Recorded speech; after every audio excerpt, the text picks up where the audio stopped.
Hey, what's going on, y'all? Welcome back to another episode of the Change What We Normalize podcast. What is this? Episode 7 of season 2. We're moving right along, man. We've had some incredible guests to kick the season off. Chris Johnson. We had my guy, Daryl McGregory. We had quite a few people who were incredible, man. And this next guest, falls right in the line with the excellence guest that we had so far.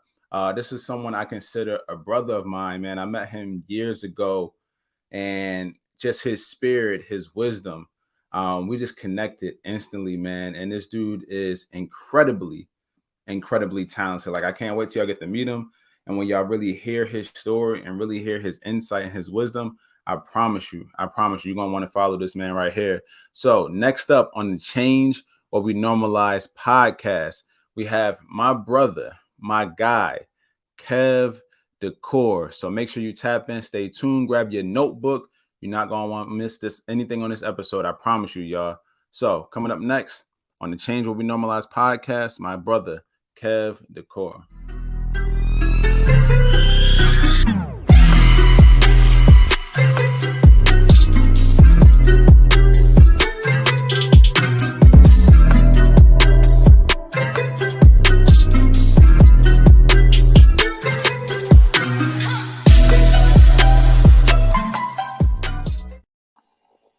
Hey, my guy, what's going on? Yo, man, thank you so much, A, for the intro, and B, for having me, bro. It's an honor, and the respect and the love is 100% mutual, bro. Thank you. Nah, man, it's no problem, man. I've had you on my list for guests, and I was just really slacking on getting things done. But I'm glad that you answered the call and you said, yeah, I'm definitely down. Because I know you're a busy guy, man. But I'm glad that we connected, bro. Because you've been doing some incredible stuff, man. I just been watching you from afar, just kind of admiring, and just thinking back on conversations we had years ago.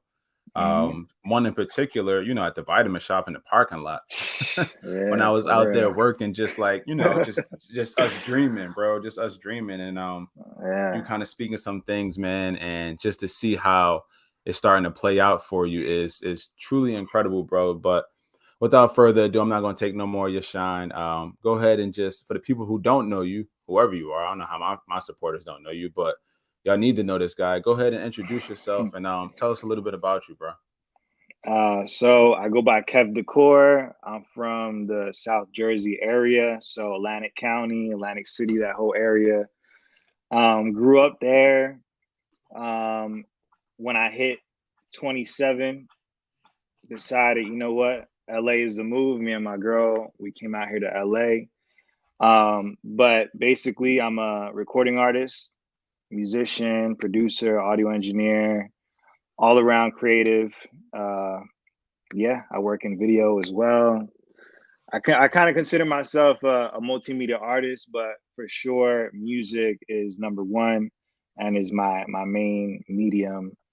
And I've been making music for about 16 years now, since I was about 15. I'm 31 now. Professionally, at a high level, I'd say about 10 years or so. And on the journey, one day at a time, one brick at a time. Here we are. One day at a time, one brick at, wow, it's crazy you just said that, right? Let me show you this. This is crazy because you literally just said that, and I keep sticky notes in my office. So I'm in my office right now.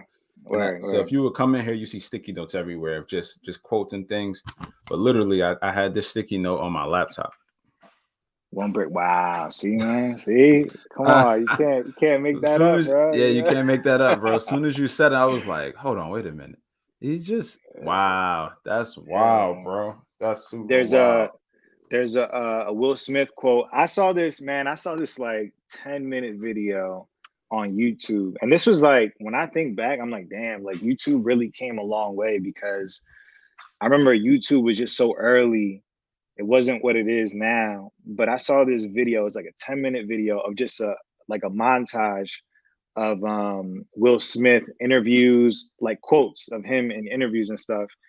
And in one part of the video, it's like almost like an interview where they're like going to his childhood home and stuff like that. So they go to where he grew up working with his dad, and his dad used to, like, I think cut cement bricks or something like that. And so his dad, he told this story of his dad telling him this lesson, him and his brother at the time, that it's like, you know, if you want to build a wall, like how do you build a big wall, basically? And he was asking Will Smith and his brother, and they're like, oh, you know, I don't know, like you make plans, whatever. Long story short, he's like, no, the way you do it is one brick at a time. Each day you lay a brick down as perfectly as a brick can be laid, and soon you will have a wall. And so for whatever reason, that always stood out to me and like just stuck in my head. And it's just like visually it makes sense to me, you know, like you focus on one task, and you just do that to the maximum, like the best that you can do it, and then just rinse and repeat. And then soon enough, you have a catalog of music, you know, an art gallery, 20 books, you know, whatever it is, you know. So yeah, man, that always stood out to me. So I like that quote a lot. One brick at a time. Yeah, man. Yeah, I wonder why. Before we really dive into things, why is that so challenging for us to get that one brick at a time like concept? Like, is it the society we're in, or do you feel like people are rushing you into your purpose? Is it social media? Is it, you know, just pressures all around? I Are think we it's a super little bit. ambitious? You know what I mean? Yeah, I think the times definitely have to do with it. Sometimes I think like, man, if I had started music and social media was as big of a force as it is now, definitely would have an impact somehow, some way in my early trajectory. Only because like early on, like you just didn't have anything to like check every 5 minutes, you know, and Yeah. that probably speaks to like your relationship with social media. But I think by and large, most people have the kind of relationship with social media where they keep in touch with family and friends. So naturally, you know, your quick escape is like, let me see if my boy hit me back. Oh, let me check what this person's doing. Oh, you know, oh, Michael Jordan's on Instagram. Let me see what he's up to, because I kind of want to see Right. Right. what his eating regimen is like. You know, like those things kind of would have played a part. Not to say that it would have swayed me in a different direction, but I think that these days you just so focus on the wall and like Mm. that guy's wall and that girl's wall, and you're like, I got to build this wall like tomorrow, you know, where like, That's and good. you also get that FOMO, which is like you don't want to miss out because everybody's wall is popping right now, you know. So like you're like, Everybody's well. you know, like I got to get this wall going, and you just like laying down bricks like as quick as you can. Where really, it's like, nah, chill. Like lay that brick, treat it with care as best as you possibly can, and just repeat that little process over and over and over and over. And next thing you know, you're gonna look back and be like, wow, like I really built the wall, you know? Mm. As opposed to, I think people approach it backwards where they're like, okay, I got to build this wall. Let me build the frame, you know, and just like throw everything at it. But Right. it's really just a big process of little processes, you know? Mm. So So I do think that do you feel like times, you've always been like that, bro? Or is that something that you kind of developed? um, I think I would say that I kind of always been like that because I never was really the kind of person that had a bunch of things, like unfinished things that I really wanted to see through. I kind of always like did one thing at a time and just really exhausted myself trying to get that thing right. And in my case, that was music. So like I would always kind of focus on just like, I gotta get this one song, you know, and I wouldn't move on to another song until I finished that one song. And I nailed the idea as close to my vision as I could. So it probably does have a little bit to do with like each person's like just personality as a whole. But you know, as you get older, you got to train yourself to be as effective as possible. So as you get older, whether that's in your personality or not, you got to understand that um, you know, nothing good comes from mass production. You know, it's like Mm. you really got to sit down and focus on making something as good as it can be, And over time, you'll get faster and you'll find out more ways to be efficient. But initially, you got to train yourself to be like, nah, I got to focus on just hitting my free throw all day today, you know? Right, Like, right. Now that's good. Oh, bro, and I sent you the link too if you want to share it. I sent it to your okay, IG. gotcha. But while you're doing that, man, I'm gonna be honest. You years ago, like when we first kind of, hit it Yeah, off, I was inspired by, the work ethic, of course, because you were very consistent, but I was inspired more by the boldness. It was almost like you didn't fear failure. yeah, Because I yeah, remember there was a time where you were literally putting on your own shows and like your own tour. Like I remember the first, what was the first one? I want to say it was in like somebody's like crib, like in the basement somewhere. yeah. Yeah, I mean, and this will play into later on in the episode when we get into like kind of like things that I live by. But I've always um it's like everything I've had to do has been out of necessity, like because Mm-hmm. I wanted to do something, but there was no means of doing it. So I just kind of had to figure out a way to do it myself. And that definitely is ingrained in my personality. Like I've never really truly feared other people's judgment. And I am aware that that's kind of like yeah, it's kind of hard to come by because Yeah, it's rare. aside from the times that we're in where like Right. you're under a magnifying glass at all times and like you gotta like fit in and like you don't want to like look weird or whatever. Aside from that, um it's just like not you don't run into too many people that are just like, all right, like I don't really care what people think about me if I crash and burn because I tried something that was beyond my means or something like that. So early on with those shows, there was like no venues in South Jersey. There was like no venues. The venues that did exist didn't really do hip hop shows. The hip hop shows that did get put on, we were just not part of that community as far as like the inner circles that ran.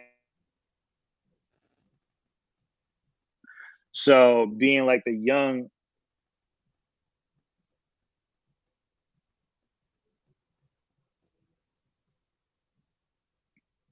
I didn't have any resources, so I just kind of took it upon myself. It was like, you know what? If we ain't got a venue, like all we need is a space.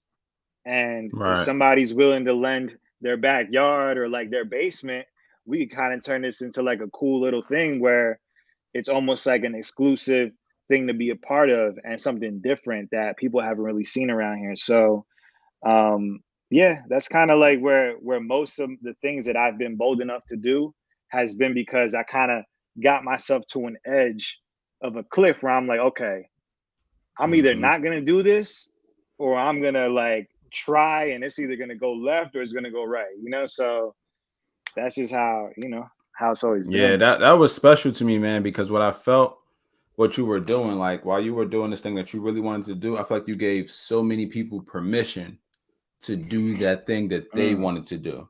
Because I felt yeah, that same way in that room. That was prior to me writing books and all of that stuff. yeah, When that yeah, happened and man. like really doing what I'm doing, I was just like, yo, this dude is like so bold about it. Not only is he bold about it, he's going hard. Like he's in front of 20,000 right now. Like going super hard. Like it's Yeah, almost yeah, as if you see the crowd of people within this space, whether it's the bar situation, the yeah, basement, John, the other spot, but it's almost like your vision is seeing almost like a stadium of people, and yeah, that's and how then you're literally turning up. I'm like, how do you have that type of vision and foresight? yeah, I mean, yeah, bro. That and literally, I've never heard anybody break it down like that. I've never even really thought about it like that, but that is how I always saw it because I always felt like 10 people could turn into 15. Mm, 15 could turn into 25. 25 could turn into 50. 50 could turn into 200. 200 could turn into 1,000 almost in no time. You know what I'm saying? So, like, I've always just kind of, I don't know, that's just kind of how I always looked at it. And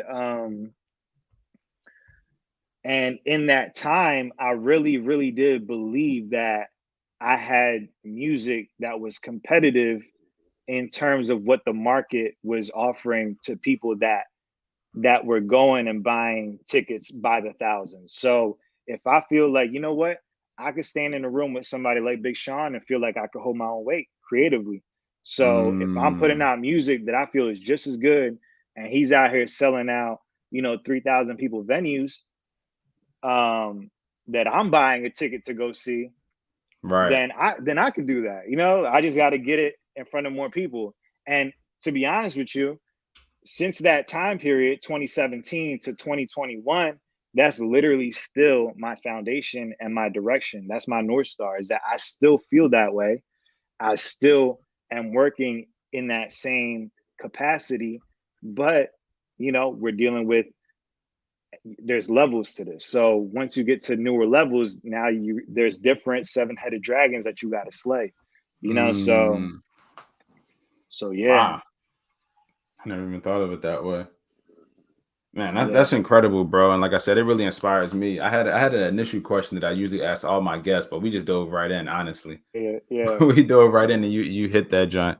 Because I'm a firm believer, and I usually share this wherever I go, that your story is about you, but it's not for you. You know what I'm saying? Yeah, that's deep. And I firmly believe that that's how we live our lives, in a way where it's going to tell a story that somebody's going to need one day, and it's going to bless them and really open up a door from them. And speaking of stories, bro, I think you were the one that introduced me to, it was either The Alchemist or The Four Agreements. Yeah, probably both, to be honest.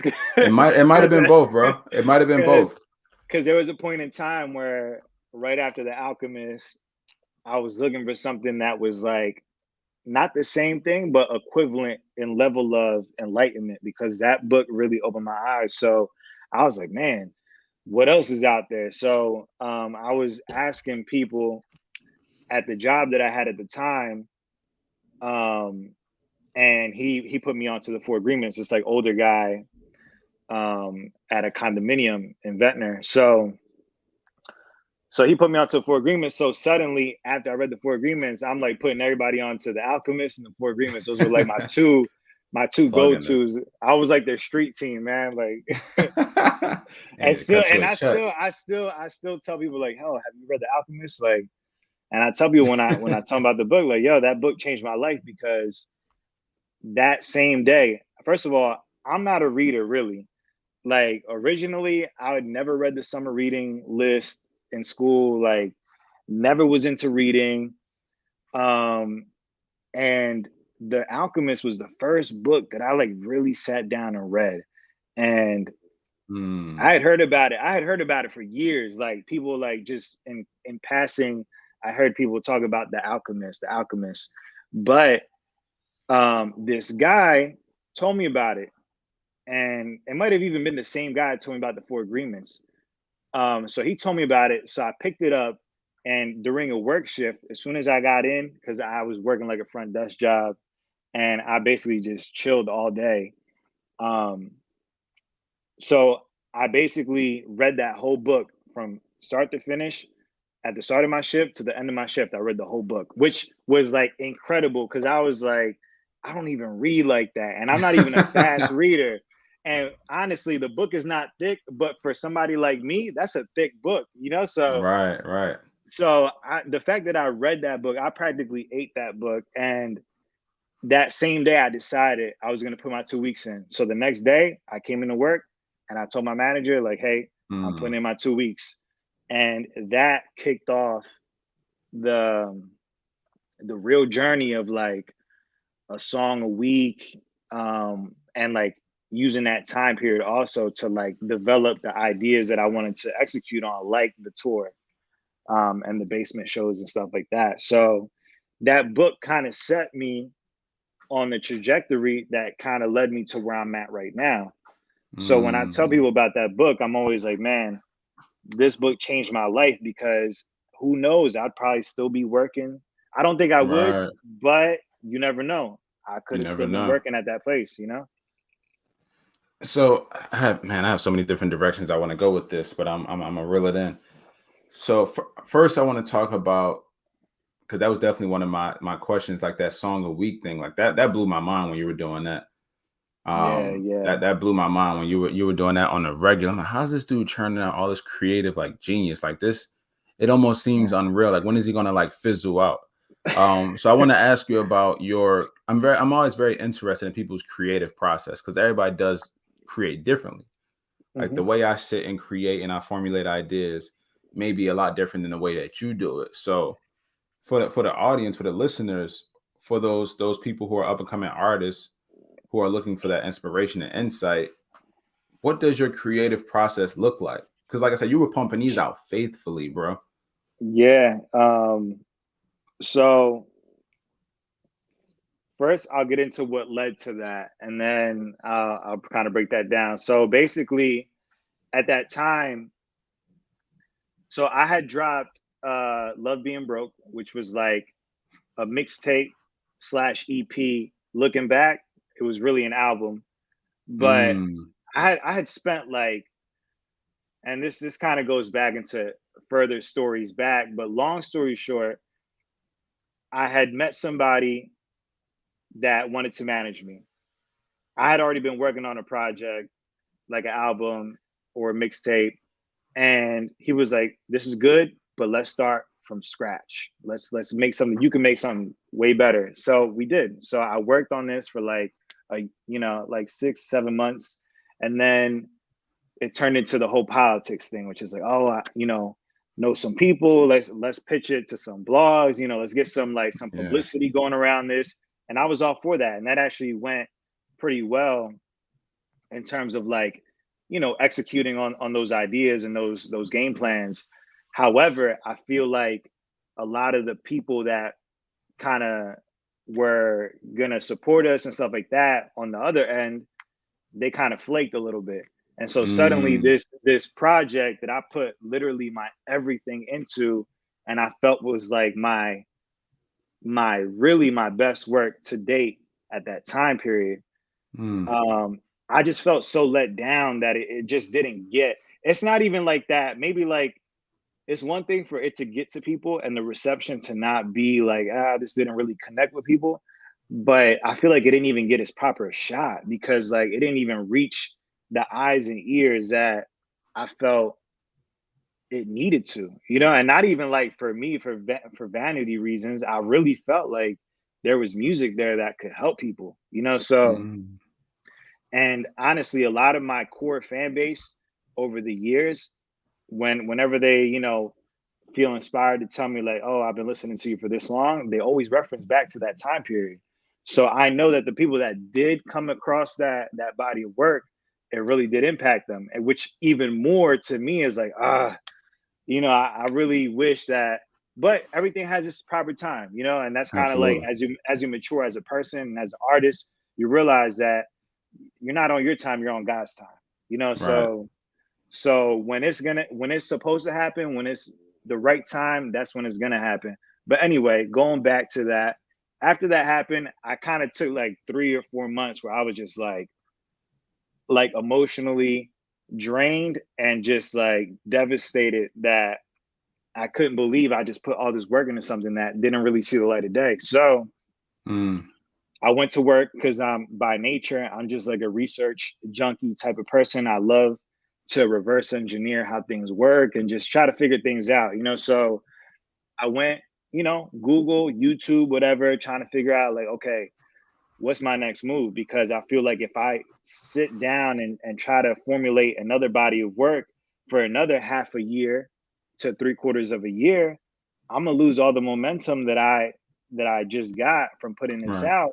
And it just didn't seem like a logical way of like building things up, like putting out another project, having it be a big maybe of whether or not it was going to get out to people, and like depending on people to like get it out to people and hoping that they don't fall through. That just didn't seem like organic and just like a reasonable path to me. So I was like, okay, I started to realize that at this time, a lot of YouTubers were uploading weekly and bi-weekly. And for whatever reason, um, it just stood out to me because at this point in YouTube's lifespan, which for any like super young bucks, they might be thinking about what I'm saying. Like they only know YouTube as one way of being, but YouTube itself has gone through phases as well, Yeah. where at that point in time, YouTube was kind of like everybody who was vlogging or uploading videos was doing it like every Tuesday or every Tuesday and Thursday. And it was almost like you knew that if you watch this person's channel, you knew to tune in on Tuesdays because every Tuesday there would be a new YouTube vlog or whatever. So I kind of adopted that and was like, you know what? I'm gonna start putting out a record every week and just, you know, just seeing how it goes. And it wasn't something that was like groundbreaking for me because there had been other musicians that were doing it at this time. It wasn't like a totally new concept. But for me, somebody who was putting out mixtapes and EPs and stuff like that, it was totally new.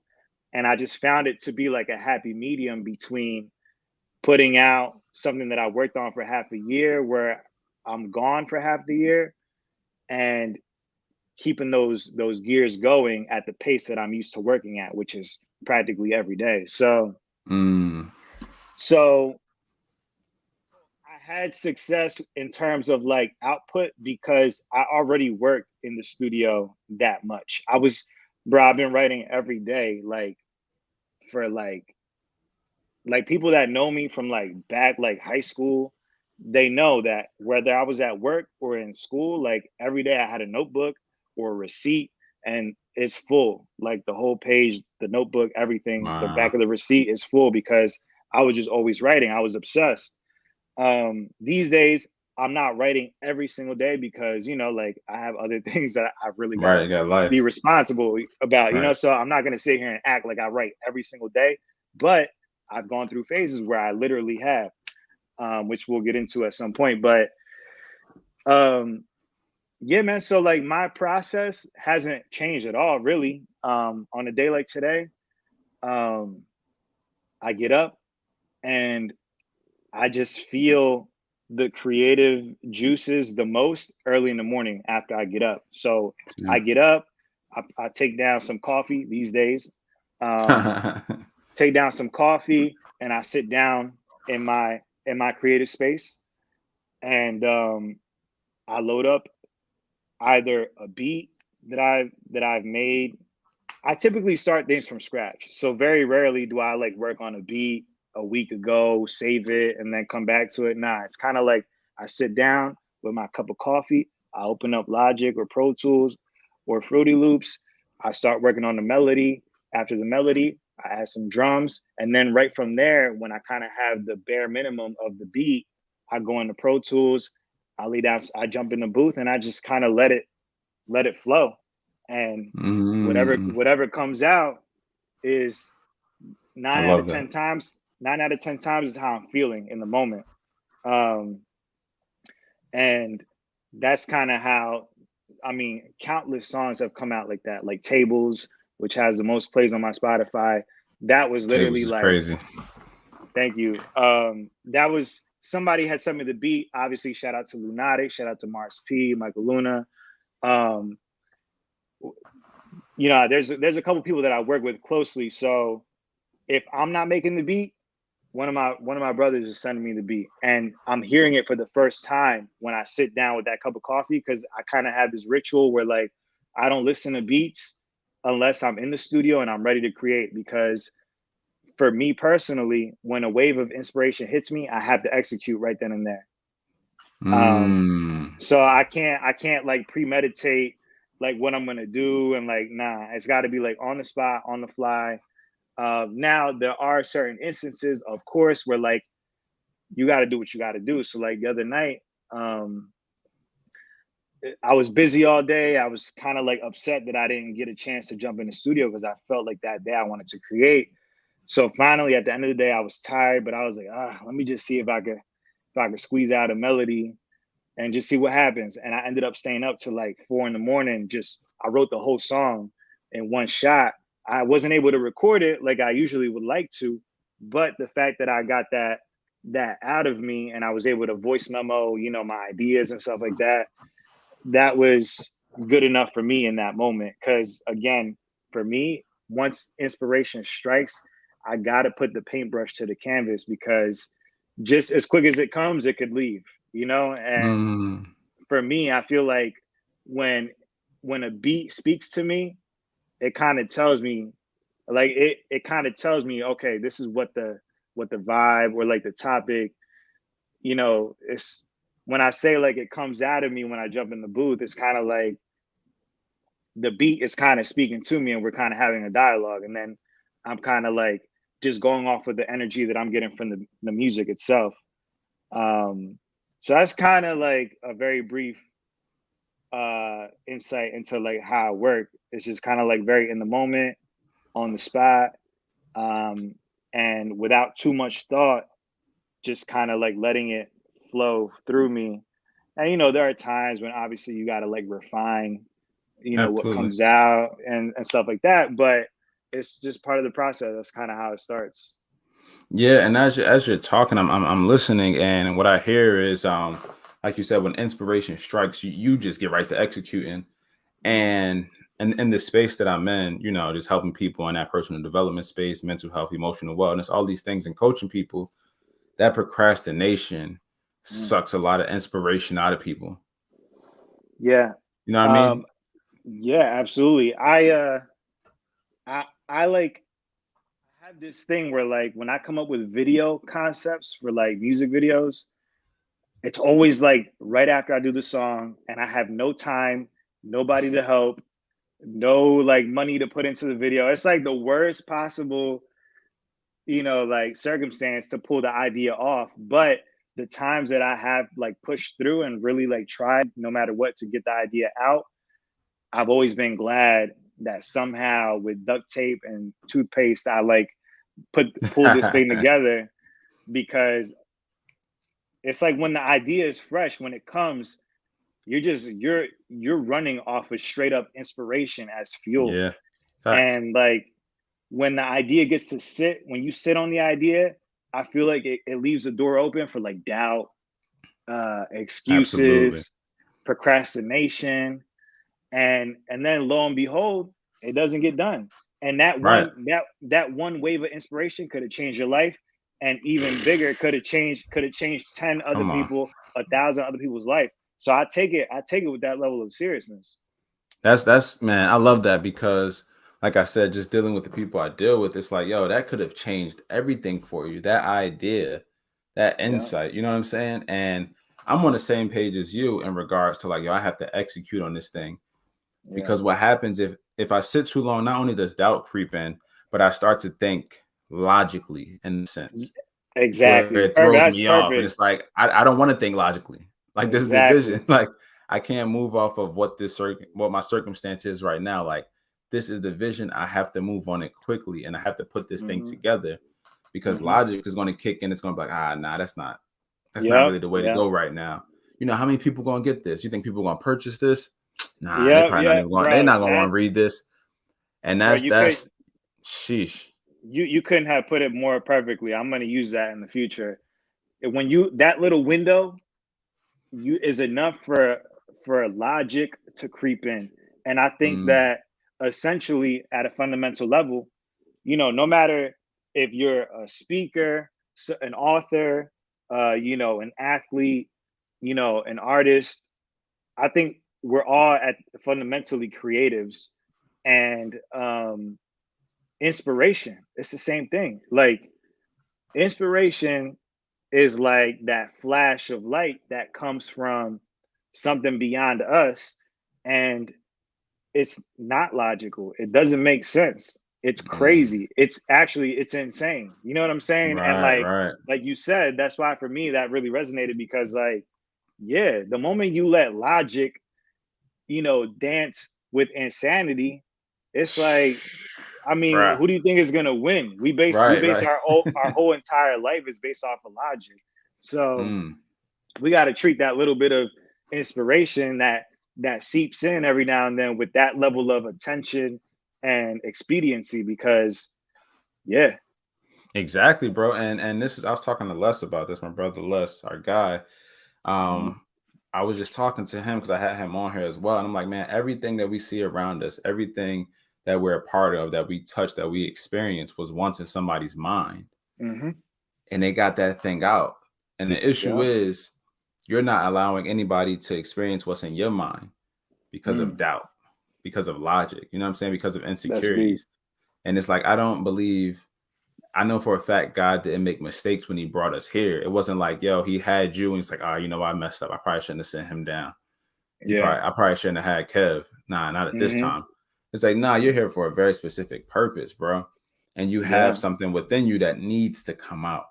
And I always Yeah. think about, you know, just the analogy of the graveyard, just having so many different ideas and being the wealthiest place in the world and all of Yeah. this. And it's just like, Yeah. man, we never got to experience that thing that was inside of you because you doubted yourself and you compared yourself to everything and everybody around you instead of being uniquely Mm-hmm. yourself. And that was the one thing really about you, is you were always yourself, whether it was the hairstyles, the clothes, the shows, the music, the style of it, Mm. fully yourself. And Thank you, again, I man. think that the people that were around you were truly blessed because I think that it inspired them to be Mm. more of themselves every single day and less of what the world wants us to be. You know what I mean? Yeah, And then man. you realize that when you're fully yourself, that's when you start thriving, to be completely honest. Yeah, man. And I'm not even gonna lie to you, man. Like there's been chapters or phases since that time period that I've kind of gotten lost in the sauce a little bit. And Let's hear more about that. it definitely uh you know, like I feel like that's been part of my growth is as an artist and as a person is that there came a point where I felt like I hit a like a glass ceiling almost. Mm. You know that classic Kanye clip where he's like, you know, like how sway, you know, Yeah. you know, like That's the man, classic. I've been he's like, man, I've been doing this, I've been doing that. Like, bro, I swear, Dog. man, that's like to me, that's like one of the realest pieces of content I've ever seen, bro, because there's so many times in my life and even to now where I feel like that. Like that raw emotion. I just want to talk. Mm. I wish I could talk to somebody like that because that's really how I feel. And with that level of seriousness, because what he was really fighting for was to be able to help people. He wants Mm. to be in a position to help people. And Wow. that's all I want is to be in a position to help people. Um, but anyway, so like there's been times where for me to get to the other side, I felt like I needed to just not blend in, but compete. And I think that's where things can get Yeah, hairy yeah. because it's like it's not that you want to become somebody else and you want to like ditch who you are, your individuality, but you just want to play on the court because you know you could pull up on LeBron and make Right. something happen. You know, Like, you like know, you got game like that. Like, you know, in your yeah, heart, like, yo, yeah. I can rock with So you're that. like, all right, okay, that's how y'all want to play. All right, I got you. Let me play by your rules real quick so I could just get in, and then once I get on the court, I could really, you know, let go. But again, that's a dangerous game to play, and you can get lost in the sauce. And some people don't come back Mm. from that. And I'm grateful that I kind of caught myself like the guy in Squid Games, you know, that meme that's going around. I caught myself like that, bro. Like, yo, where I'm like, yo, come on, bro, come on. And then honestly, bro, it's conversations like this that Yeah. bring me back to those days that I'm like, yo, like, bro, you know who you are, you know where you Right. come from, you know what you've done. Like, stay true to you, no matter how long it takes, no matter how much adversity you face. The fact that you've been able to navigate, stay who you are, and like impact people, no matter how big or small, that's a sign that you're doing something, you know. And yeah, man. So like, kind of similar to that graveyard analogy. One that really always stood out to me is similar to that is don't die with your music still in you. And Mm. I like that. um yeah, so like when I heard that, I was like, man, that's everything I need to hear because you could be so focused on getting this project, you know, getting this video, getting this whatever done and out, and you're like really obsessing over the details. And you don't know when your last piece of content is going to be. You don't know when Yeesh. the last thing that you could ship out into the world that can touch somebody is going to be. So Mm. I think I've evolved or matured artistically to a point where I really do feel I have a responsibility as a creator, to show up, and to show up in a way that's actually meaningful, you know? It's that sense of urgency, knowing Yeah. like, look, I'm not necessarily worried about dying, but I know that someday I will.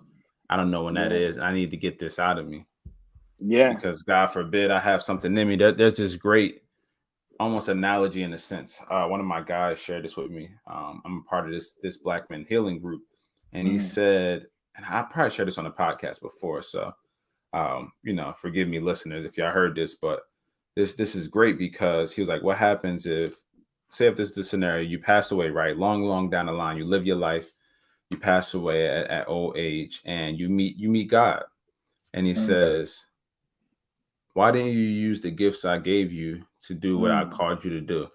mm, And when he said that, I was like, yo, what do you say? Is it like, man, I was insecure. You know what? The label did me dirty. I just gave up on, I wasn't feeling it. I didn't have the mm, money.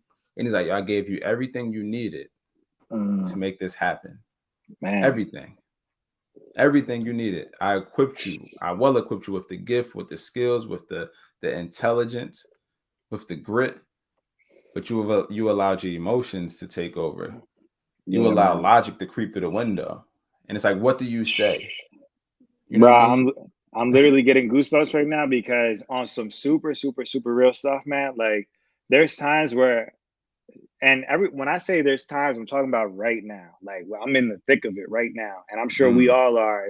same, If same. we're if we're striving or aspiring to become, greater than how we started, then we're all in the thick of it, right? So sometimes I look around, bro, and there is literally not one sign of anything being like in the direction that I want it to be in. You get what I'm saying? Like you look around and you're Absolutely. like, Absolutely. I've been working for how long? I've been doing what? I've been planting these seeds for how freaking long, and like what do I have to really show for that really can say like, yo, you're on the right path. Sometimes I look around, bro, and it's like tumbleweed, like the classic Mm. tumbleweed in the desert Sheesh. highway. Yeah, yeah. Sometimes I feel like that, being honest. But I think to myself, if I'm wrong, if everything that I'm being so my aspirations, if I am 100% wrong, I do believe that I'll get to that other side and I'll speak to the creator. And when he sits down and he's like, it's kind of like judgment day, I feel like I'll have done the right thing with the knowledge that I had available to me, which was to believe in myself, believe in the gifts that I feel like I've acquired, through the divine, and then expanded on through working hard to turn it into a skill. I believe in that. So if I'm wrong by the world's standard, by the time I get to the end of the road, I feel like when it's time to do checks and balances on a spiritual level, I'll be good. And Mm. that's kind of like a deep concept, but I could be wrong as far as the world goes. I could maybe, who knows, like maybe things don't go the way that I always dreamed or worked for them to be. But I'll go happy knowing that I gave everything I had to like what I believed in. You get what I'm Mm. saying? So like, and for me, that's a life well spent. Is yeah, maybe you didn't, get things off the way that you wanted to, but the fact that you lived a purposeful life with meaning, and your fuel was everything that you believed in, and out of love and not, fear and insecurity and wanting to fit in and material things. I feel like that's a good life, man. Like, Yeah. I'd rather live that life than a very comfortable life that's not in alignment with who I really Right. am. And then I feel like in that point, by the world standards, you will have lived a full life. But when it comes time to do checks and balances on a spiritual level and you sit down with the creator, I don't feel like that's going to go the way that you think, because, you know, down the street, everybody loved you because you had a house that was just as big as theirs, you know? So but that's Yeah. my personal, like, super deep philosophy. No, no, no. I resonate with that, bro. And I think that as you're speaking, I think of success. I think of the things we strive for every day, the things that we believe in. It's like that's the win. That's what we remember people for. It wasn't the fact that you got the big contract. It wasn't the money. It wasn't the cars. When I think about people who I admire their work, I admire who they are as artists, as creatives, as leaders. It never has to do with material. Never material. It's not the Yeah. the Grammys. It's none of that stuff. It's like, yo, how did this person make me feel when they Mm-hmm. used the gift that they were given to create? Like, how did I Yeah. feel when I heard their music?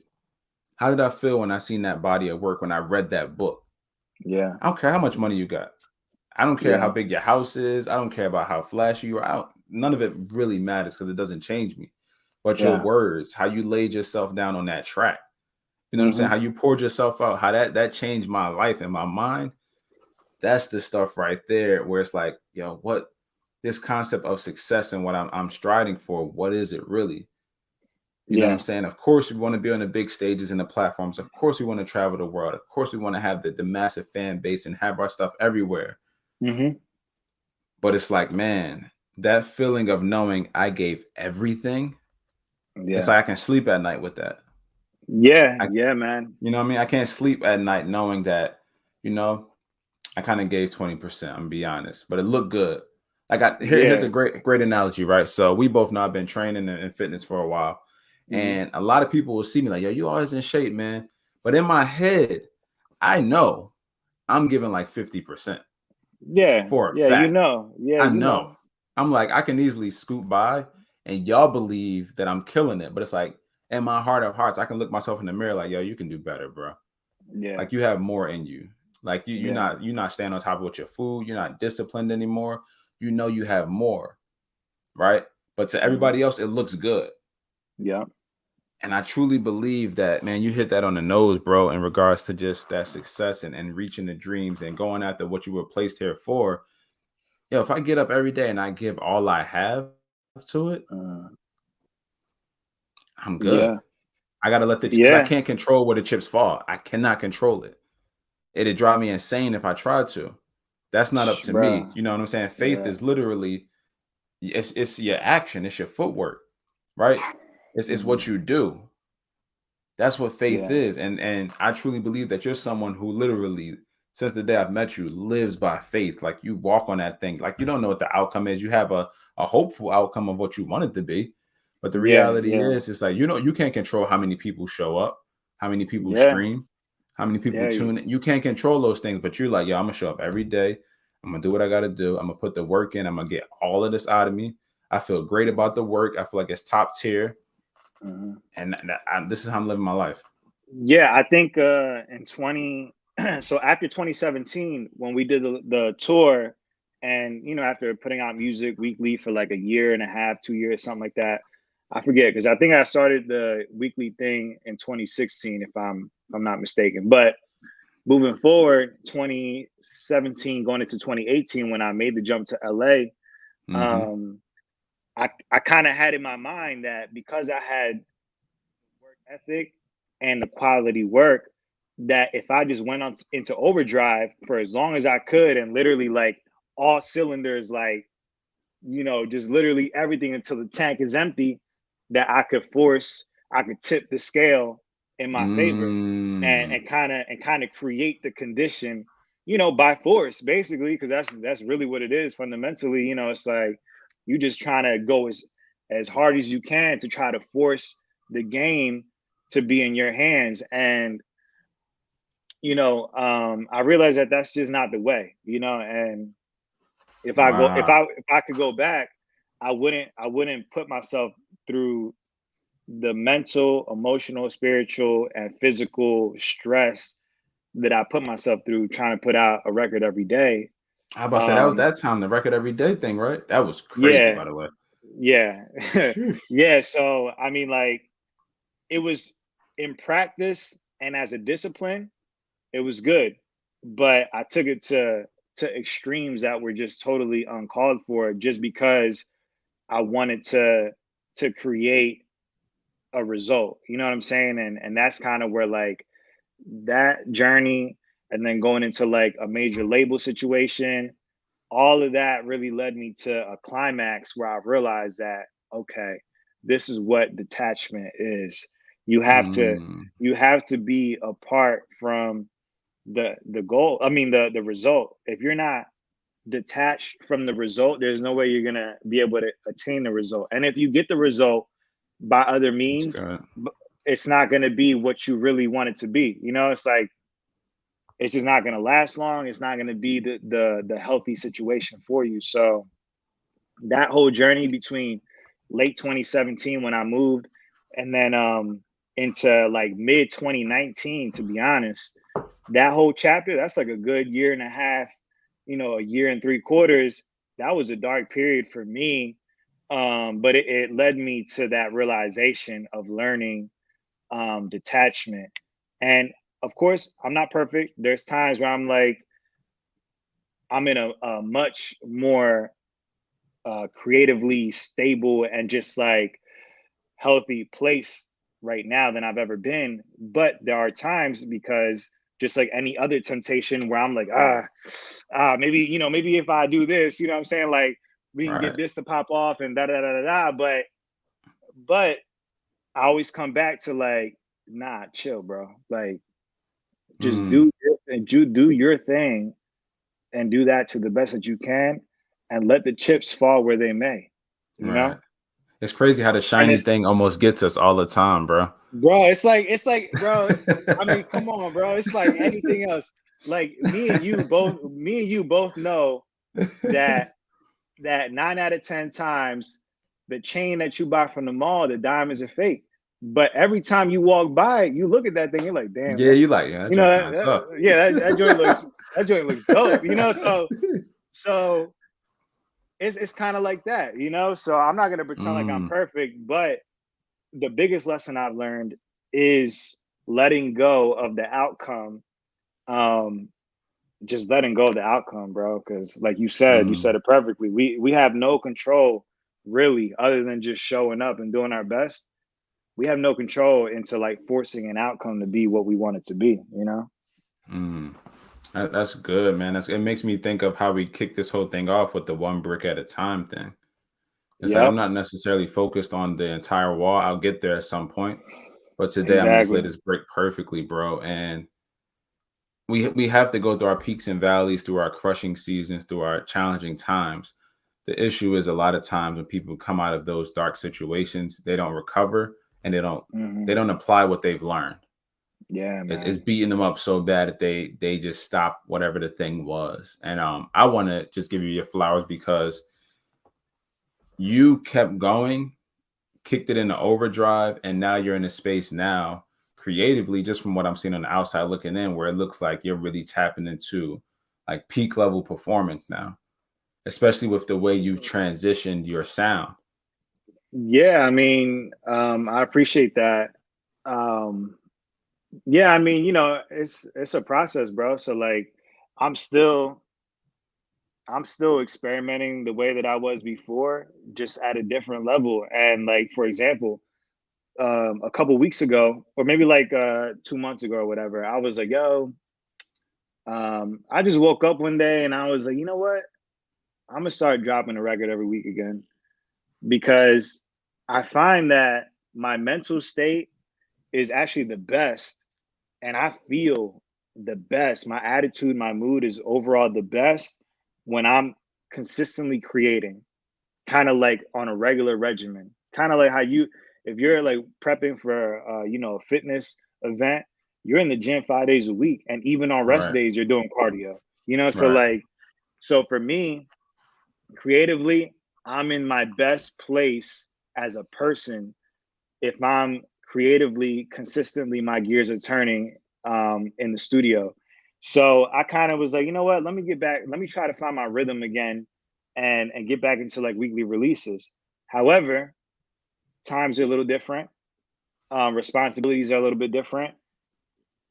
I'm not gonna allow that to be an excuse. However, I gotta dance with the flow of things. But anyway, I did it. Been sticking to it. However, the last couple weeks or so, I've been finding myself kind of like just wanting to not rush and feel like that like tense like why do I need, like I don't need to like, deliver this tomorrow or Right. else, because then I'm kind of like, you're kind of like working your way a little bit back into the whole like, well, if I don't Mm-hmm. do this, then maybe this won't happen, and like maybe people won't tune in if I don't do this, and like, nah, man, like just get up, do your thing to the best of your ability. If it ends up taking 2 3 days, all right, but at the end of the day, the goal and the North Star is giving that single brick all the attention, care, water, nutrition that it needs to be the best, most perfectly laid brick that Mm. brick can be. And so like now I feel like I'm finding a new rhythm where like, you know, about every week and a half to 2 weeks, I'm pumping out something that I'm truly proud of. And at no point did I feel like I had to like, hurry up or like, let me try to squeeze this out even though I'm tired. Those things are just not, rest is just as important as working out. And you know that. Man, I Like just I'm talked about sure I'm that with sure you've somebody. thought I'm sure you've told me that, at some point when you were training me, like Yeah, your yeah. your rest period is just as important as your your regimen. So like, yeah, man, just like the time of hustling at all costs, body, health, mental state, for me, that ain't the wave. Like That's good. I gotta move at my pace. No doubt I'm still in the arena, I'm still competing, and I'm still competing at my highest level. But now I'm coming at it with more maturity on a creative Right. level. I'm not playing at your speed, I'm playing at my speed, and That's a and word and for somebody right there. and at my speed, I'm actually more effective. My Hmm. performance is higher. You get what I'm saying? So like, Right. so that's kind of where I'm at right now, creatively, and in terms of like my creative process is that I'm just really sitting down and taking my time to like create something that I've given every ounce of me that I can, and then once that's done, on to the next. That's real, bro. That's so real. And in regards to the rest, I was just interviewed for a podcast called I Took the Fire. Risk. And we talked That's about hard. yeah, the title's hard. The title's hard. But we talked about that, and that was one of the main things they asked, like, what was some insight you would give, entrepreneurs, people who are doing certain things. I'm like, yo, rest, especially Mm, men. Like the rest yeah, is man. super, super important, bro. We Yeah, get to a point of burnout, bro. yeah, and I'm not even gonna get into the whole like male aspect of it, but just on a super surface level, like men traditionally being the breadwinners and kind of like the hunter gatherers of the family, the backbone that kind of like is the protector. Normally, traditionally, we have to like exert ourselves to levels that are not even healthy. So like I feel like more and more as mental health and just Mm, like overall progressive conversations are happening in society, I feel like the whole, traditional, typical, uh, at all costs, by any means right. kind of attitude is like, I mean, yeah, it's there's a time and place, but not all the time, bro. Yeah, yeah. I'm gonna talk to you offline about a project I'm working on specifically for that. And it was inspired by something I heard. Um, it said black men, and this goes for all men, I truly believe, but it said black men deserve to grow old. Mm, And I that's was like, sheesh. It's heavy, but I'm definitely, because I don't want to drop it for them yet. But Yeah. I'm Yeah. gonna talk to you about that offline once Sure. we're done this one, because that's deep, bro. That's deep. But as Mhm. we begin to kind of come to a close here, before we close out, because you're someone who I truly have, you know, just a lot of admiration and respect for, and just Likewise, bro. your insight. There's somebody now who's watching this, whether today, tomorrow, 10 years from now, um, who is in the position you were once in when you were back here in Jersey. Like, they're ambitious, they have the vision, right? But life hasn't necessarily happened in regards to, you've had experiences with the industry, like the industry, like Mhm. the glitz and the glam of what it's like over in LA. What it's like trying to chase that dream and feel like you're getting shut down everywhere. But you Mhm. have the skills to be in the arena. Like, like, yo, I'm really that guy. Like, y'all just need Yeah. to see this.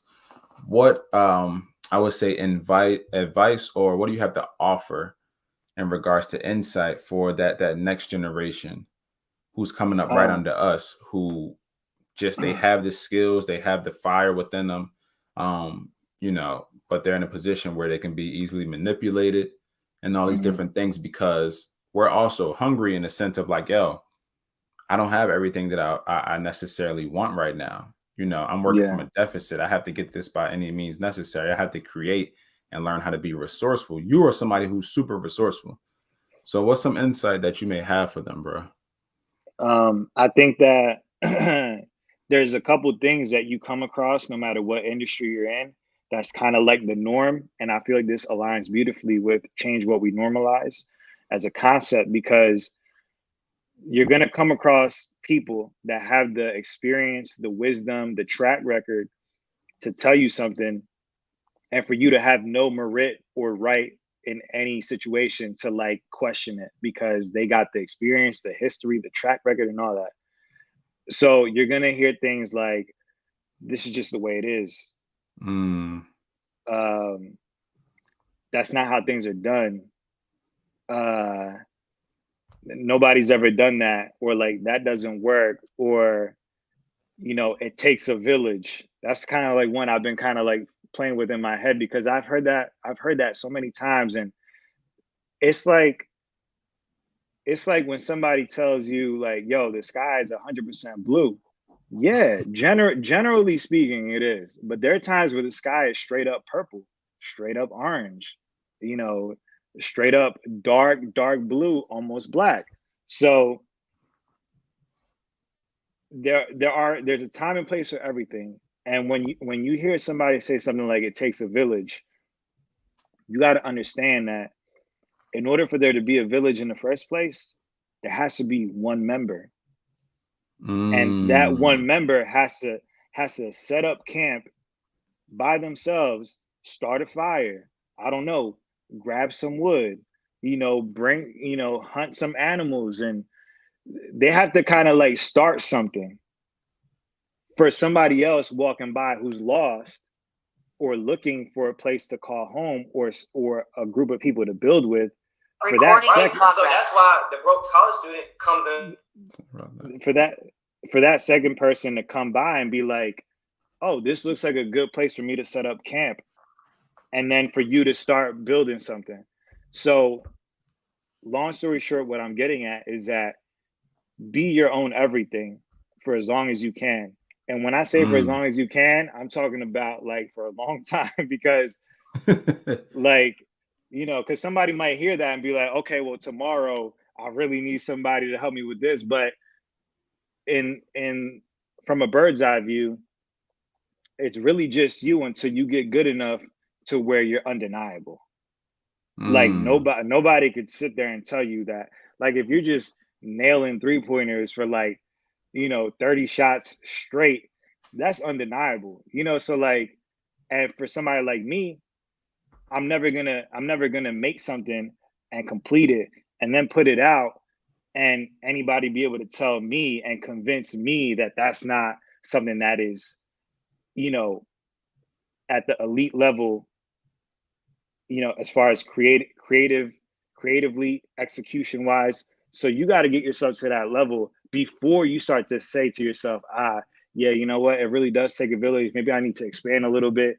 You got to be your own everything up until that point, because most people, I mean, it's basic math. For first of all, most people are not looking at life from the way that you are. If you're trying to achieve something that is beyond the norm, right? So Right. just by sheer numbers, it's going to be hard to find another person who's at your same wavelength. Mm-hmm. And then for that person to believe in the same thing that you're seeing, you know what I'm saying? Like, that will happen when it's the time for that to happen. In the meantime, you need to equip yourself with a utility belt. That means you got to learn how to do everything from start to finish of what it is that you want to do, at least up until the point where you can get your wheels rolling. Because had I waited on somebody who could engineer, had I waited on a studio that was affordable, had I waited on somebody who I could go ask them, hey, can I come record at your house?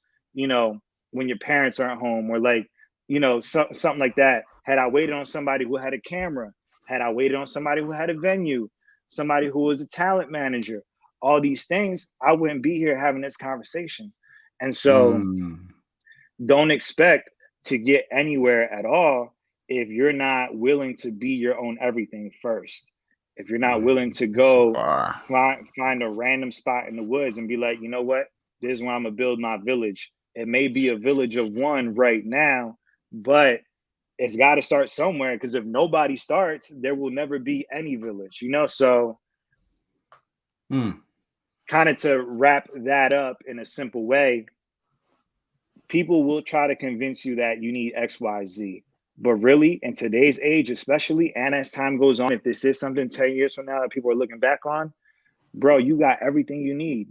All you need is literally the easiest, cheapest paying job, grind it out for 2-3 months, save up, get the gear that you need, spend time on YouTube, teach yourself everything that you need to learn, sacrifice, you know, instead of buying $100 to $200 Jordans, spend that on the things that you need, and maybe spend a little bit of money on getting somebody to do the thing for you that you need done, just so you can learn how they do it. You get what I'm saying? So like, so that you can become the ultimate Swiss Army knife of what it is that you want to do. That's number one, because if you're not self-sufficient, trust me, you're not going to be happy, because you're not going to be able to do what you really want to do at will. You know, when inspiration strikes, that's number one. You got to be able to get that idea down. And then B, you're going to run into all kinds of business situations where people, you'll be more vulnerable than you really want to be, because in business, if you can't do something and somebody can hold that over you, it leaves doors open for things that, if you're just at least educated at the very least about that part of the process, you can make a more informed decision. And that's kind of really what it comes down to, is being informed on the business side.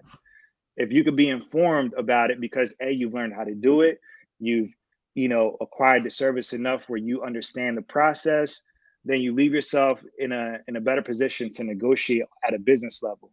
And, you know, if somebody was talking to me when I was 18, 19 about this side, the business side, no doubt I probably would not have paid attention. But the older you get, the more mature and experienced you get in any industry, the more you realize how important and how much of an integral part the business side is. And at the end of the day, what we want to do is be able to use our time in any which way that we please. And hopefully that's to empower and help other people. So if you want to be able to do that, you got to have business savvy, because that means that you got to be in control of your time. And time is the number one commodity on planet Earth. You know, so if you want to not have to sell your time so that you could do the things that you want to do with your time, you're going to have to learn how to negotiate and put yourself in the best position possible on a business side.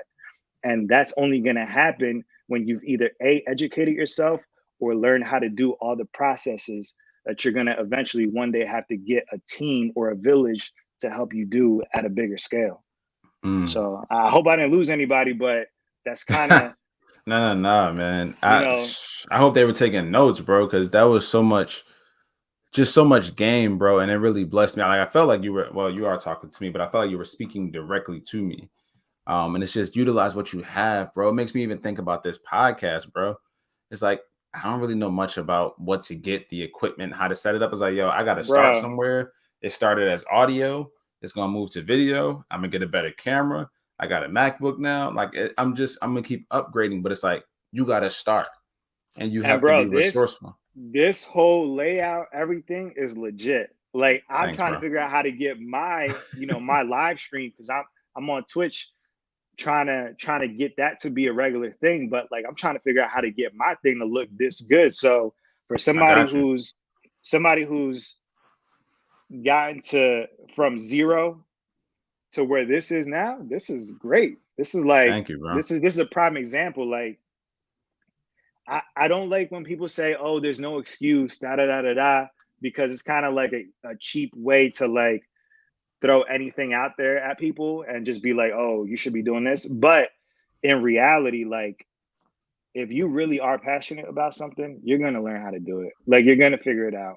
You're gonna spend the time, spend the hours, because it's that burning call inside you that's just pulling you towards that thing. And you're like, I gotta do this. I gotta be doing this. So like at some point, I'm sure you were like, I don't know where to start with this podcast, but I gotta do this podcast. I gotta start. gotta get this going. So yeah, man, be self-sufficient and be kind of like your everything that you need for as long as you can, until you reach an elite level of excellence in whatever your field is, because that's going to help you immensely, emotionally, creatively, execution wise, and business wise. That's number one. Absolutely, man. Look, bro, man, we can do this for I know we a could do while. this for Actually, like I 24 gotta hours. bring you back. I gotta bring you back for another episode, man. I like all of my guests that have been on here, they become change what we normalize alumni. So you'll officially be alumni, and I definitely want to bring you back. Because we only hit on a little bit, to be honest. I know, and there was so many things I wanted to talk to you about, like on your grind. Like I wanted to talk to you about that. Like so, we definitely gotta keep the conversation going. Nah, for sure. I'm gonna definitely have you back. Real quick though, where can people find you online if they want to connect with you? So you can literally go anywhere on the internet, just type in Kev Decor, KEVDECOR. My YouTube is Kev Decor. You just type in Kev Decor. My Twitter, Instagram, everything is Kev Decor, and you'll find me very easily. Nice. Make sure y'all follow this dude, man. The journey, the wisdom, the art itself, bro. Still, and I told him this a bunch of times. I'm like, bro, even if I didn't know you, the music I'm a fan of. Like I literally was putting people on the music. I was bumping the songs, and I went back to my SoundCloud today before we jumped on here, and I went way back into the archives, bro. And I didn't realize this, but I downloaded so much stuff. Like literally, I opened my thing, and you're the first picture that comes up. Wow, man. So I have that's what's up, bro. Major love, bro. Thank you. Yeah, bro. I used to bump these joints on the regular, and one of my favorites of yours. This is a classic. It was 44. I think it was 44 Seasons. 44 Seasons, yeah. Bro, when I say I probably listened to that song a good 10,000 times, bro, because it resonated with me on such a level, bro. And I remember this era when you were dropping those songs, Legend of Candle Boy, Kid from Nowhere, Everybody Knows. Like I was bumping these heavy, bro. Yeah, man. Yeah. And they were like soundtracks to my life at one point. I'm just like, man, it was powerful. And that's how, because you could be biased towards your boys. Like, oh, it's my guy, I'm gonna play his stuff, but it's like, nah, this is really actually fire. Like all the way down to the video production. It's like, yo, how's this dude doing this stuff? I be thinking that every time you put a video out, bro. I'm not even gonna lie. I'm struggling with a phone over here. And I'm like, this dude is putting together like movies, first of all. I'm like, how in the hell is he doing this? So I just commend you, bro, and just the work you're doing, the art you're doing. I'm a huge fan. Just from the outside looking in. I always told you when it starts hitting the big arenas and the big stages, like I'm purchasing my ticket. Don't give me nothing free. I need to purchase my joint. I need to be in the front. Appreciate you, bro. I'm paying top dollar. I need to be there because the work speaks for itself, bro. So before I let you go, you know, what's next right now for Kev Decor? Well, I mean, what's next for Kev Decor? I mean, obviously I'm always working on music.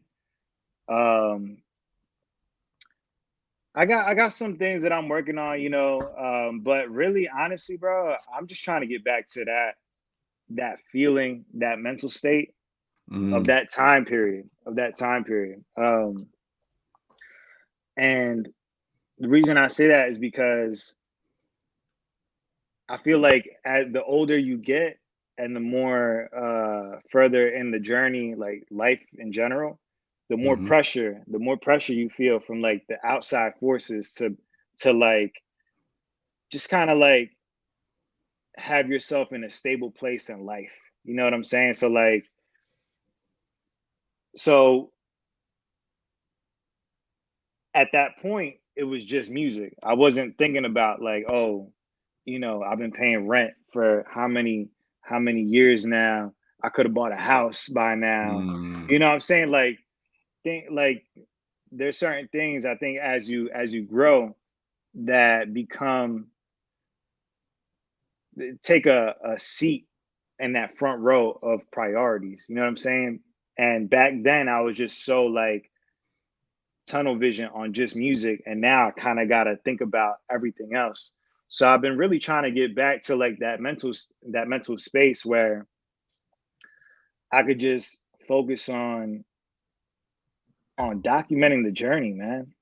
You know, because like when you're telling me like, yo, I used to listen to this, I used to listen to that, in my head I'm like, I'm not documenting the journey, because if we have this conversation and we can talk about all the things that we're going through and be on the same page, but you're not like, yo, that song you dropped yesterday, yo, you were telling my story. Now I'm thinking I'm not documenting the journey because, or at least enough, because this shouldn't be a 3-year ago thing. But like I told you earlier in this podcast, I'm just now turning a corner, like in life, where I came out to LA, went through a lot of experiences, and I'm just now like getting on my feet, you know, just now at a good place, and just now have just slayed the 7-headed dragon that I felt was kind of like keeping me, you know, from getting through to where I really needed to be. So now moving forward, now that I'm in a much better place, physically and mentally, I feel like I can kind of reconnect with that North Star, because that North Star got a little hazy, man, for a second. It really did. But I feel like I really came out on the other side, and now it's just about just reconnecting with me, you know? And love that.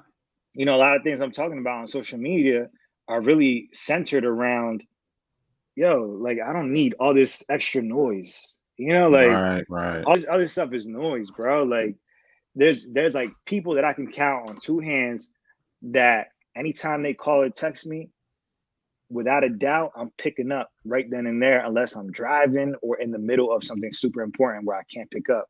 Other than that, I'm in the studio and I'm focused on this, because as life progresses, the pressure can, if you let it, become something that more and more consumes you and kind of takes you away from that North Star, or it's like a cloud that blocks that North Star.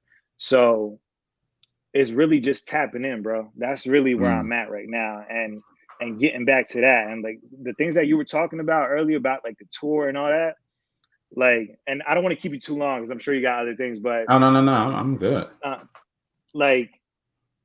Like those are all things I've been wanting to do, been wanting to kind of continue to elevate and expand on. But man, it's been tough, bro. Like I'm in a whole new land, you know, like practically it's not the same, you know. So like it's like rebuilding your resources, rebuilding the tools that are necessary. But once again, like I said, my advice to any younger artists or the next generation, you got to put that time in. You got to battle and push forward no matter what to become your own opportunity, to create your own opportunity. And so now that I'm kind of like back on go, as far as like my goals and my visions, I'm thinking about the things that you're saying. I'm like, yeah, it's time to put on another show. It's time to put on another tour. It's time to, really focus on the message, and like the story, documenting. Because if it ain't about pushing people forward and creating a way where there was none before, then what are we doing? Exactly. And as I'm listening to you, man, what I hear is this: it's like we start off excited and laser focused, and then life happens, right? And it's almost as if life is the struggle of regaining that focus. You know what I'm That's saying? powerful. And that's what it sounds like. It's like life is literally this game of I'm going to knock you off your focus, and you got to try to get back on. And throughout life, whether we're chasing our dreams, goals, whatever it is, it's all about, can I focus on this one thing? Yeah. Bills are going to happen, situations are going to happen, ups and downs are going to happen, turmoil, you know what I mean? Can I stay focused? And I believe that we win when we stay focused. I'm gonna be honest, and that's challenging, and it's easy to say, but it's simplistic. You know what I mean? It's like it's really just focus. That's it. Now it's super hard, but focus. Yeah. I feel like I'm called to say this right now, and I literally had zero plans of it, but like I just feel like this conversation was so good, and I feel like this moment is just deserving of me saying it, and with you, because you're somebody who I look up to in terms of like stepping out and doing things that are really outside of like the comfort zone. Even though you told me so many years ago that you were going to write a book, but I'm working on a book. It's called For Those Who Didn't Hit the Lottery in Their 20s. And it's really just about kind of like a guide for people like us to know that, like the people that get to like be the people that make it and pop off in their 20s and like 21 and like selling platinum albums and all this stuff, like that's not every day. That's not everyday real life. That's like you hitting the lottery, and what nobody ever talks about, because people by the time you hit 30, bro, why doesn't anybody talk about what happens after that? Like what happens to all the dreams that you had in your 20s and that spark, that drive that you had at 18, 19? Like what happened to that? It's like almost like when you hit 30, it's like if it didn't happen by then you just on to the next thing. You're the next best thing. And I feel like conversations like this they let you know that, like you're still young. You still have a chance. You can still live that fulfilled dream life that you want. You can still make it happen, even with all the adversity that now surrounds you at a different level. And so I just think we need to talk about this more, because I've never heard a Drake or anybody else, even though these are people that I consider peers on a professional and creative level, but I've never heard nobody talk about, juggling that 40-hour work week and creating and hitting jump shots like LeBron. Right. You know what I'm saying? Like, and what it's like to like have to balance that meal plan with that regimen and that job, or like, that side hustle. Like, we don't hear about that. And I feel like there needs to be somebody that fills that void and becomes a voice, and between people like you, me, and other people that we consider our brothers and peers, we have these stories. We live this every day because we're still on that journey. So anyway, I just wanted to say that because I kind of also wanted to indirectly put that pressure on me to actually execute on that idea, that concept, which I've already started. But also, you being a successful author yourself, I just felt like it was the right time to kind of announce that. So yeah, Nah, man. I Like, appreciate you saying that, bro, because as you said that, it made me think of this when you said that we've almost normalized the anomaly. exactly, man. Exactly. Like the star. We've normalized the LeBron James, the Drake, in the sense of like, yo, that's what you got to do. Yeah, That's and who if you it got to doesn't be. happen that way, then it's not gonna If it happen. doesn't happen, Like, it's not meant to happen. It's like, nah, we can't do that because that's the anomaly in the situation. That's 1 out of a million. But yo, we focused on the 1 out of a million. And if you're not that, then it's like, yo, I can't. Like you said, you hit 30 and it's like, yo, what happened to your dreams and goals and ambitions you had? You stop? And it's yeah, like, nah, I feel like I'm just starting to get in a groove. exactly. And to be honest with you, I feel like you and we're not even at our peak yet. Like we have new levels that like are still being unearthed. You know what I'm saying? So that dialogue, I feel like that's a perfect way to wrap up because it's like changing what we normalize. I think the whole world is on a wave of like waking up to new things and being progressive. And a big part of that is that whole anomaly thing, like you said, because bro, that's not real life.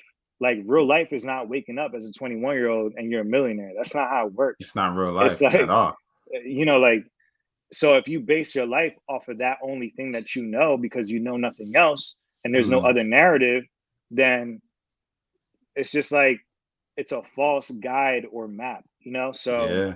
And that's the dangers of like social media at times. exactly, 'Cause I know that exactly. happened to me. And it's like I was looking at people who were the anomaly in my space, comparing myself to them. It's like, bruh, it's two people.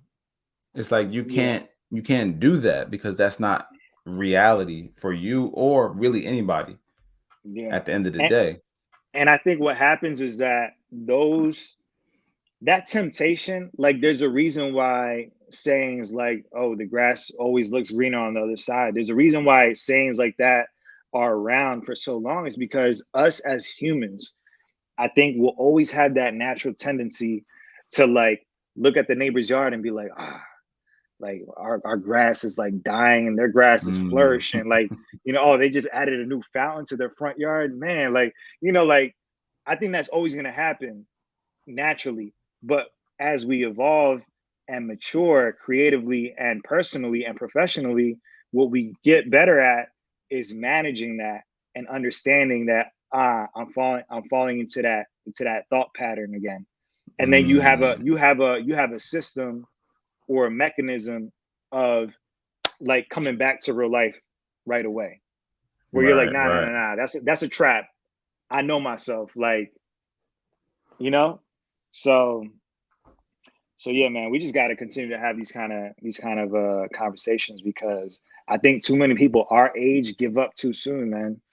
I see You it all know? around me. I see it all around me, man. And not even to prolong this, because this is such a great conversation, and I I know, love great man. I know. conversation. I don't get them often, bro. I don't get them often. So when I have them, I'm like, I gotta, you know what I mean? I tell Yeah. my lady all the time, she's like, people my age love to go out and party and all that stuff. It's cool, whatever. But it's like, yo, bring somebody over, we crack a few drinks, maybe Hmm. you get a cigar, we have a good conversation. Yeah, I'm straight, that's bro. yep. I'm straight. Yeah. But as even in as I think about all of this, man, it goes back to the concept of just like be yourself. We live our entire lives Mm. not even realizing that we aren't being ourselves. And it takes us almost our entire life to figure that out. Now, me Yeah. and you have figured it out, I believe, at young ages. Yeah. You know what I'm saying? Crazy, bro. I literally had this conversation with my mom on the phone, like literally an hour before you and I got on. Excuse me. We were talking about that same exact thing. And that was kind of like a different conversation for me and my mom to have. But, like you got one life, man. Mm, One life. And so cliche. I know so many people say it, but so true, that's though. another thing. It's like the more the more you see of the world, the more you kind of start to understand why certain sayings are so common. You know, it's because a lot of them tend to be founded on some kind of truth. But like, you get one life, man, and you're gonna live your life based on somebody else's perspective of you, and like, you know, what they think of you and what kind of person they think that you are without knowing you. Like, come on, man. Like, it's 2021, bro. Like, you just can't live like that, you know? It's not, it doesn't end well, you know? Right. After the type of year we just had, it's like, yeah, the last thing you need to be worrying about is somebody's opinion. Yeah, especially man. if you're not free. You know what I'm saying? You don't feel like you're being yourself. You feel like you have to constantly be this performer for other people, to show up for other people to like you, man. I got to step out of that, bro. They got to step out of that. And man, again, I appreciate you, man, and just this Yeah, you conversation too, bro. You and too. I just know we having could go you on on. forever. Yeah, no. Seriously, y'all, make sure again that y'all follow my brother, man, on IG, Twitter, Facebook, everything. Kev Decor, man. He's incredible. And you know, this was just an insight of who he is, but we can go so much longer, but I'm not going to prolong it. I usually have my other two segments, but I'm gonna go ahead and cut those short because I believe that if you're listening to this, watching this, you need to go back and rewind and allow yourself to digest and process what was shared during this conversation. You know what I mean? I don't want to overload you and fill you up too much, but you need to go back, re-listen to this at least 2 more times and really dissect what was being shared. Because this information, this insight, this wisdom literally can change your life, man. So again, my brother Kev, man, look, bro, I appreciate you. I love you, man. We do Love you have to too, do this dog. again soon, bro. For And sure. yeah, I gotta Hopefully have in you back person. on. Hopefully Oh in man, person. that's hey, look, bro, that's next up, in-person podcast. Yeah. Just know I'm working on that. But I appreciate y'all. Look, if you're listening to this, watching this right now, make sure you subscribe, like, share, leave a review, share this with somebody you love, somebody you care about. And I pray that this episode has inspired you and blessed you. And until next time, y'all, this is another episode of Change What We Normalize. I'm out. Peace. Love y'all.